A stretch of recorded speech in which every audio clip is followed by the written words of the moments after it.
sendiri nih, emang feelingnya seperti apa nih langsung terjun di lumpur-lumpur, emang nggak jijik seorang Melody?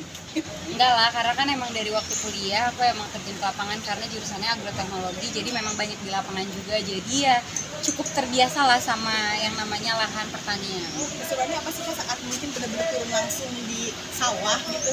Kalau misalnya sebagai kita yang biasa tinggal di kota, kalau misalnya turun kayak ke lahan tuh kayak happy aja, kayak fresh, ijo-ijo, terus udaranya enak, ya lebih jadinya kita fresh aja gitu loh setiap hari. Jadi misalnya kan kegiatan biasanya pagi juga, terus kayak misalnya ke lahan kan kayak afternya tuh kayak capek tapi seneng gitu loh. Punya kebun sendiri Kak, berapa hektar nih punya Kak Melody? Ada, belum, doain aja ya, cuman kan kemarin emang ada proyekan, jadi kayak ya udah terjun langsung ke lapangan bersama petani gitu. Sampai sekarang kok masih terjun berapa minggu sekali Kak? Enggak sih, kalau sekarang belum ada proyekan lagi, cuman aku berharapnya memang ada proyekan lagi gitu, karena seru aja kalau walaupun bolak-balik misalnya dari Jakarta, misalnya ke Cianjur contohnya gitu ya, tapi seru aja misalnya pagi berangkat, sore tuh udah pulang. Suka dukanya mungkin berkebun?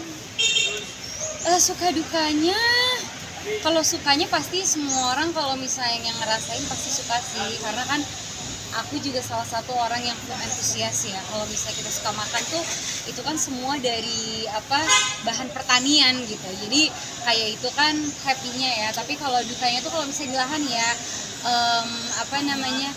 ya kayak bisa, tapi kan itu panjang ya, banyak juga gitu, ada hama, penyakit tanaman kayak gitu, terus kayak ada misalnya over nutrisi atau misalnya malnutrisi untuk tanamannya.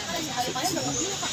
Oh banyak, tergantung kalau misalnya kayak waktu itu kan aku pernah proyekan kan itu kayak sekitar misalnya berapa meter persegi, itu emang ada ukurannya karena itu kan kerjasama, jadi kita bekerja sama bersama petani itu jadi mengatur kayak kalender tanam, terus kita membantu distribusi ke supermarket premium. Temel, tapi sejauh ini pernah ngalamin yang dukanya tadi nggak? Efek dari Lebih kayak overnutrisi sih, jadi kayak mungkin waktu itu kayak gak sesuai kalender tanam, jadi mungkin overnutrisi, jadi si hasil panennya tuh berlebihan gitu, jadi lebih besar. Tapi Lebih dinobatkan besar. sebagai duta tani. sama netizen? Iya, maksudnya kalau aku sendiri kan memang dari dulu sampai sekarang gitu, dari 2018 sampai sekarang memang dia sebagai Goodwill Ambassador on Food and Agriculture Jepang for ASEAN. Artinya keberatan nggak sih Kak pengen dinomatin jadi duta milenial petani? Sebenarnya nggak apa-apa juga, karena menurut aku kan sarjana pertanian juga ya, jadi ya nggak apa-apa kalau misalnya orang manggil aku duta petani atau Melody petani, it's okay, nggak apa-apa juga. Tapi Kak paling sering panen apa? Kalau waktu terakhir sih karena yang proyekan kan kayak ada tomat, ada wortel, terus ada buncis. Oke.